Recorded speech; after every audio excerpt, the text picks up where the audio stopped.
Maribel, I'm so excited you're on this show. Thank you so much for doing this. Katie, I'm equally excited to be on the show. Thank you for having me. So, today we are talking about one simple way to make college way easier. I know I've worked with you for a long time, and I know that this is really important to you, and it's really important to me, and it may surprise you guys, but it's getting help using things like tutors. So, I want to start by defining what tutoring is and what it isn't, and all of its different forms that it comes in, because I think tutoring is one of those things that people kind of have in their mind what it is, and then it's a whole lot more than sometimes I think what people have in their mind. So, what is tutoring?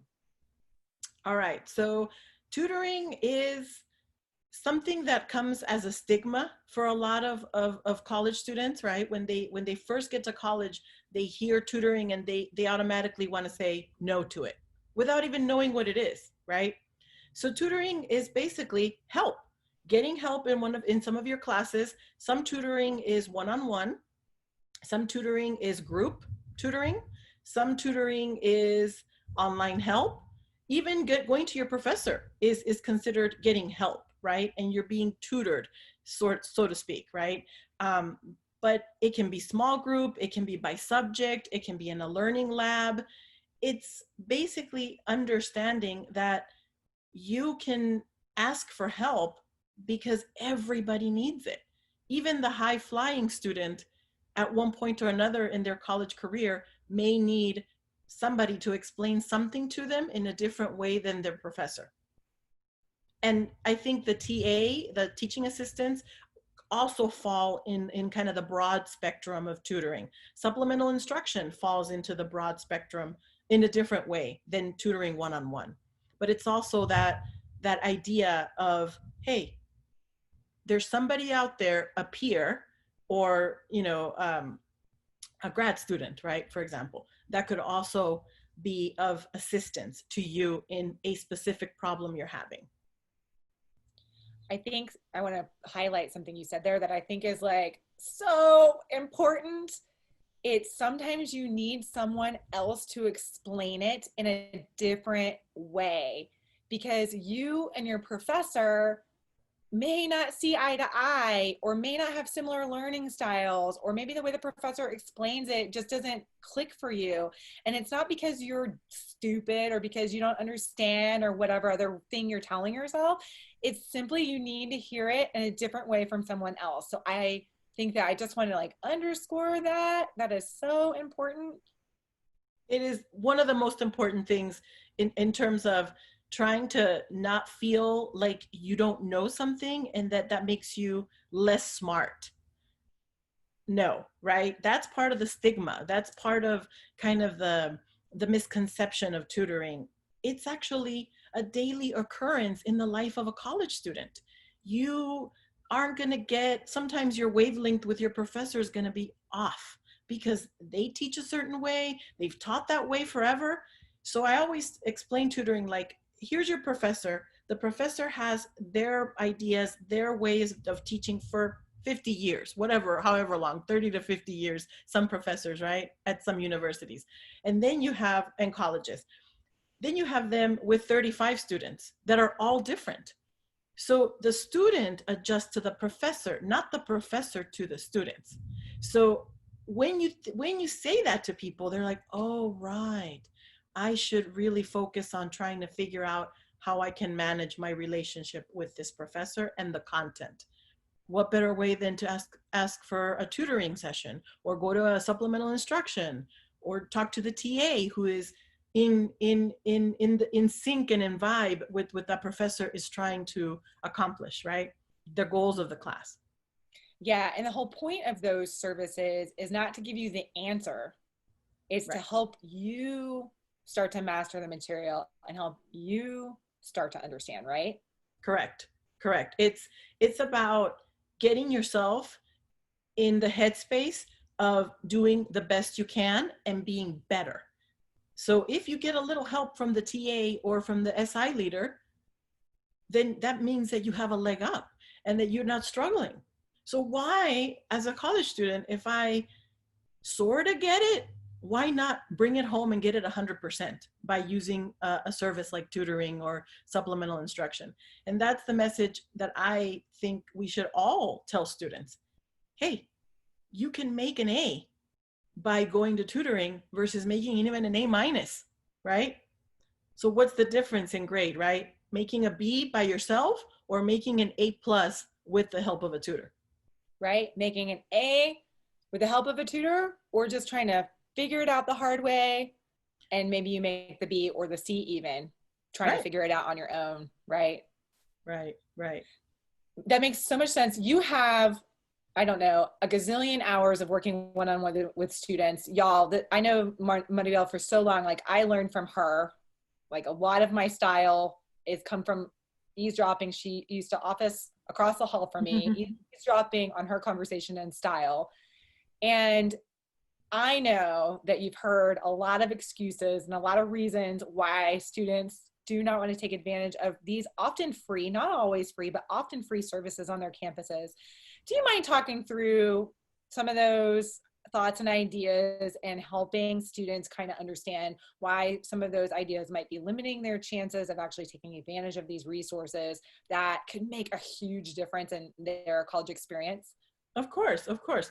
Shame is the number one reason. Students feel so much shame because I think our culture, our American culture, our North American USA culture, um, is very much a you made it to college, then you must be the smartest person on the planet. You must know it, you must get it, you must not struggle, right? You know, and I think about that and I think, wow, that was certainly sort of the message I got in my own college experience. Um, and that kind of hindered me, right, into using tutoring, and it didn't allow me to see how much easier my life would have been. So now that I'm a professional and that I work and that I see students every day, I say to them, there's nothing to be ashamed of. Everybody does it. Everybody that is smart and really wants to feel accomplished in the class will seek help, whether it's with the professor, whether it's with the TA, whether it's with the tutor one-on-one. So I say, work on that piece, right? And I work on it with students. I say, don't feel ashamed. Go talk to somebody. You will find that that tutor is also not there to judge you. The tutors get training in the hierarchy of what tutoring, the steps, right, into what it is to be a good tutor, right? Um, they get trained. Every university has a different way, and college, to promote their services and to kind of guide students into coming to tutoring. And it works for different schools, small universities versus big 4-year universities. Everybody does it differently, but there are services in every single school I've ever researched, you know and I've done some benchmarking that I've had to do, and the whole thing is get students to tutoring, get students to understand that it's a daily occurrence in the life of you as a student. And there's no shame in this game. It's better to come out ahead. So the excuses are always surrounding, they're going to think I'm dumb. They're going to think I don't know. They're going to think I'm lazy. That's another one, right? And that's not it. You are not going to sit on your hands. The tutor sits on their hands, and you as a tutee have to do the work. And they're only there as a support system to guide you and to make you think a different way. That's so true. The shame piece, I think it extends not only to tutoring, but also a willingness to go to your advisor, go to a coach, go to a mentor and ask for help. So often, so much of that hesitation is wrapped up in feeling afraid of being judged, feeling ashamed that you need the help. It has always blown my mind, and it's a lot of why I started collegehood, that students, and I think our culture tells them this, believe that because they got into college, that they have everything they need to succeed in college. And you do, but not in the way you think you do. Like, you do have everything you need, but it's like you were playing checkers in high school and you had mastered checkers, and now you're playing chess They kind of look the same. The boards look Yeah. really similar, but they are totally different games with totally different strategies, and it takes time to master the new game. And one of the ways to master the new game more quickly Yep. is by using tutors. And honestly, you're constantly leveling up in college, you know, freshman level classes. There's one set of things that professors are looking for. And junior level classes, there's a whole nother set of things that professors are looking for. And so even if you were really strong your freshman year, if suddenly you bump into a challenge your junior year, that's actually a good thing. That's a sign that you're growing, learning, and developing when you bump into that challenge. And that challenge, it's like when you get frustrated, that Mhm. means you don't have the skills and you need support. It either means you need to step back and get some more skills, or you need to get help, or you need to bring in, enlist some people that support you. And that's what tutoring is. Tutoring is someone on your team to enlist, you enlist to support you to get past your frustration so that you can succeed. Absolutely. Absolutely. You said it perfectly. Like there's no reason why, as human beings, I don't know why we think this way, that once you get to a certain age, once you master your bachelor's and your master's degree, then I'm done learning. Where did that come from? Right? We as human beings have to continue to learn, to grow. And there's always that piece, right? So I believe that if you instill this in a college student early on, like you said, they get to a junior level class and they hit a wall, well, they understand that, hey, I'm learning. So that means that I can get help, and then make the learning process so much easier. And it will save them so much time. Because I know really high flyers from high school, like you said, they know the game, they played it well, they get to college, bam, they hit a wall with that first science class that requires them to do a lot of more deep studying, a lot of more memorization. Then you're like, wow, I don't know any of this. I studied for 5-10 hours, I still couldn't make a dent in the material. Well, you go to a tutor that has taken that class, it's a peer tutor. The peer tutor can tell you, hey, study this way. This is what you need to focus on in this class. Here's how to manage the material, right? So the tutor has an in a way, and can guide you. And then you're like, wow, the next exam, I mean, I've seen it. You've seen it, right? We've seen it. How did it go, Billy? Oh man, I can't believe how much better I did just by going and talking to the tutor for 45 minutes. And I'm so much better for it. So, and then you see their face and you see how excited and cool and like they feel like they're on top of the world and they're on cloud nine, because that's really what it feels like when you do something. So see, there's no shame in that, right? And as the student learns how that happens, you become a better student by going to tutoring. That's how I would say it. Yeah, Or it's not. absolutely. Mm-hmm. When you were speaking, it made me think of another limiting belief that I've heard, and I'm sure you've heard it too, is this crazy, I don't want to put judgment, but I think it's kind of a crazy idea if you really boil it down and think about it, is that going to something like tutoring or getting help is like cheating or something. So we're cool often with like getting the answers from someone or checking in with someone to see if you have the right answer. But for whatever reason, there becomes like a block in that if I go and talk to a tutor and it makes it easier, then I'm somehow like cheating the system. It sounds kind of silly, but it's like, no, no, no, no, no. Just because you are using support and it makes it easier for you to learn, that's not a bad thing. That's a good thing. Right, right. And it's available for everyone, right? So everyone has this, everyone can be on the same plane, right? Mm-hmm. On the same playing field as everybody else.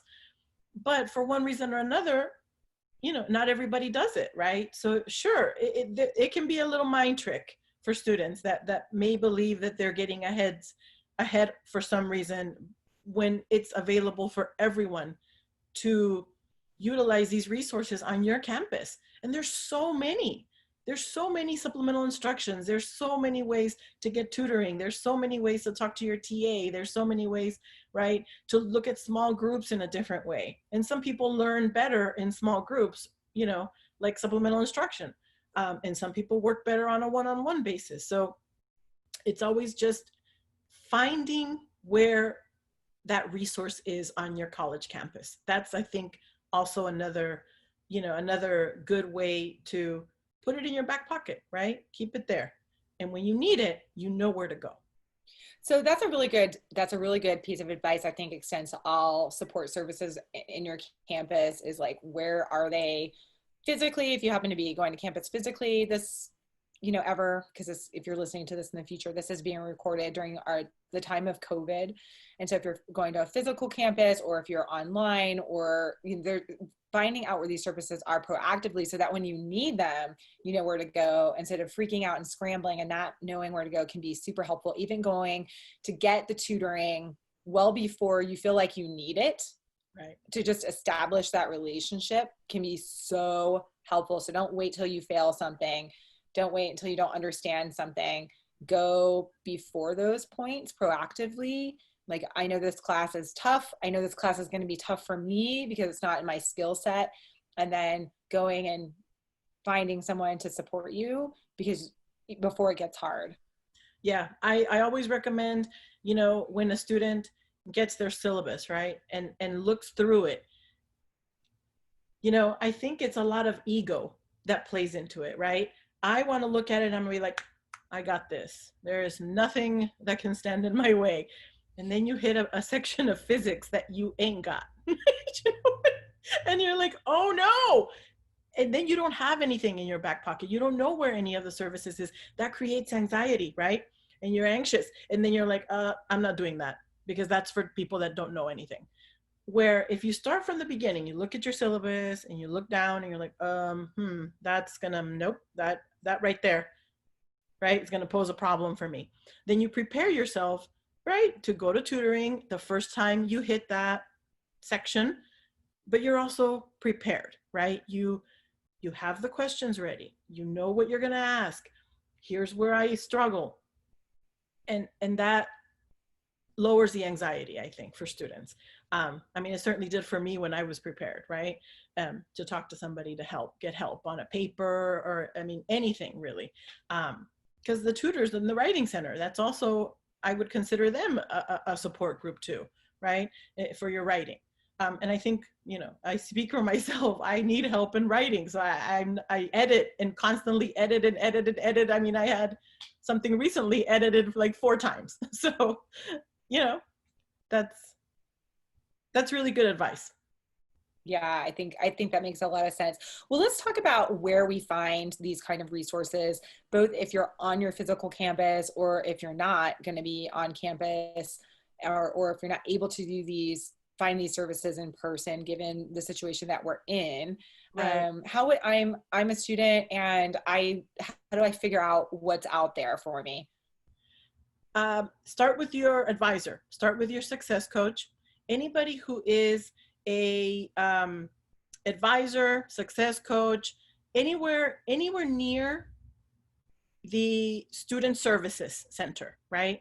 That's where you go, right? You try to ask your advisor, your counselor, anybody you need help with, like anybody who says, I'm here for you. Okay, what can you do for me, right?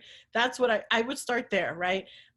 Websites are really good on your college campus. Look at the website, type in how to get help with my classes, tutoring, support services, etc. Like, you really, it really becomes, sometimes it's intuitive, right? You type, but sometimes you can ask your advisor, a friend, somebody, right? So I think it's important to be plugged in a little bit.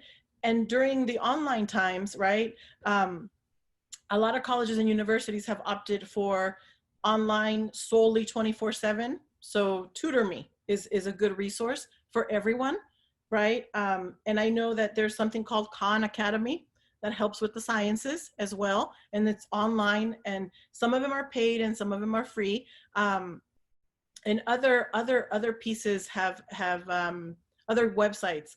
If you just Google stuff, you can find information online for free.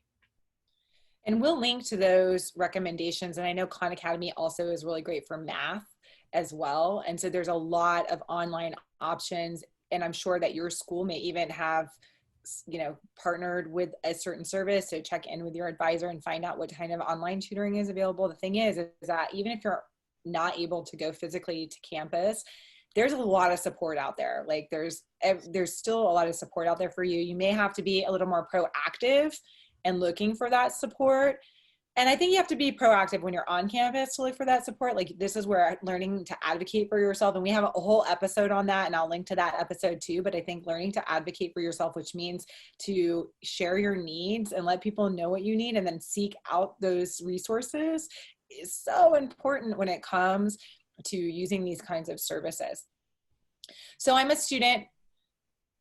We've convinced them. They're on board and they're going to get a tutor, or they're going to get a supplemental instruction or use the writing lab or whatever it is that they're going to use. What are some things that a student can expect and also do to get the most value from that session? I believe being prepared is one, right? You have to be prepared. Bring your textbook, bring notes, bring your PowerPoint slides, bring any videos if you're doing tutoring, either online or in person, really, right? Have some specific questions about the material. Bring paper and pencil if you're in person. That's very helpful. Be patient with yourself. I think patience is something that we don't, when I train the tutors, I say, you've got to be patient and the tutee's got to be patient. You both have to take deep breaths, right? Sometimes you have to walk away when the difficult concept and you don't get it, and the tutor's trying to explain it to you 3 or 4 times in a different way. Well, they can explain it 100 times in a different way, right? Until you get it. So, also instructors, your instructor, your faculty are there for you. So if the tutor's not a PhD, the tutor's probably a peer or somebody with a master's, right? But it depends on your institution. But know that you can always reference your instructor or the TA, however your university set up, right? And your college. But refer back. I think always we forget that the instructors are there to help you with a concept or what have you. Take a chance. That's what I would tell a student. Take a chance on working your way through a problem, and maybe that'll help you with the answer, right? And you and the tutor can then work a way towards this. So I think that those would be my tips, right? To be a little bit more, to make everything count in that tutoring session, right? Is to make a mistake is okay with your tutor. That's why the tutor's there. And it also teaches us that, we're human beings. We're going to make mistakes and we're going to learn our way through them by being able to access a part of our brain that maybe we didn't know was there at the moment. But hey, I can think about this in a different way. And that's all because you can listen and pay attention to your tutor. Yeah, absolutely. I think being prepared, coming in with a sense of what you want to cover, leaving your shame at the door, and your ego, which is like that sense of like, I can't not, that voice that's like, you should know, that voice that's judging you. This tutor thinks I'm stupid. This tutor is getting impatient with me. And hey, by the way, if that tutor is getting impatient with you, that's not cool. They have not been trained to do that. And so like, see about getting a different tutor. Or if you go to tutoring and it doesn't work, more than one person maybe doing that subject, see if you can find someone else that's a good match. Like, they're a human being too. So just keep that in mind as well. Well, we have covered a ton of ground. Is there anything else you want to share that I missed before we sign off? Sometimes admitting that you need a little help can humble you and teach you some skills that you don't know yet, right? That's something that I've always told students, like, hey, I know you come from this background. I know you went to a really nice high school and they prepared you so well, but now you're hitting this wall, right? Let's be humble, right? And that teaches the student to be a little humble and move on. In my experience, once they get there, they get a paperback and it's not what they expect because they've always been told they're great writers. And then you hit that D, but it was because you didn't really read the directions. It could be something so simple, right, to fix. So I say humbleness comes in various forms for all of us, right? And we have to deal with that. And I think as a college student, that comes in. It's revisions and revising, and it's a part of college life, actually. right? If not, how do you learn? Um, Sometimes a tutee can become a tutor. So so you can gain some skills by learning how to ask for help. And I've had situations where students are asking for help and then a year after come back and want a job as a tutor. So it's great for morale, it's great for their own self-esteem. Be a tutor, give back, right? And you learn certain skills as being a tutor. So I always try to recruit people that went to tutoring and I say, hey, have you ever thought about tutoring yourself? It could be a different subject, what have you, right? But to me, it's like self-esteem booster, helping others, become a tutor at NSI. Um, and I really encourage people to give themselves a break. Just like you said, Katie, you've got to be able to see that you're just trying to help yourself be a better student and therefore, be more successful. And it's a life lesson, honey, because it'll happen to you when you're an adult and you're out in the real world and you're going to make a mistake. And then you'll learn how. You're like, oh, what did I learn in college? I learned a lot in college. You just apply it later in life sometimes. Yeah, it's not necessarily the subject matter, it's the skills, It's the skills, correct.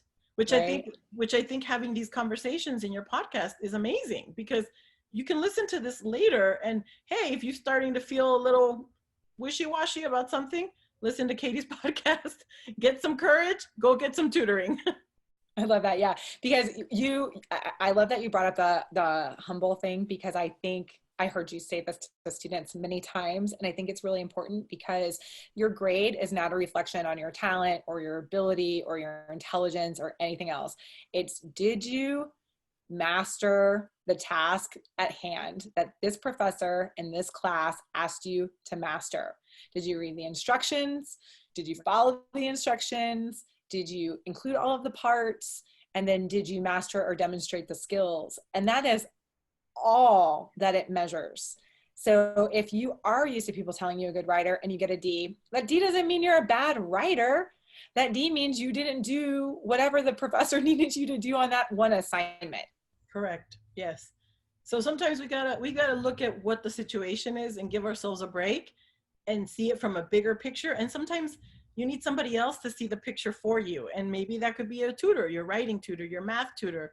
You plug through math because it's not your strong suit, which is a lot of what we hear in college, right? A lot of what I've heard in the past. And I say, go to the tutor. And you're right. I also wanted to mention, sometimes the fit isn't right for everybody, right? Maybe the one-on-one thing isn't for you.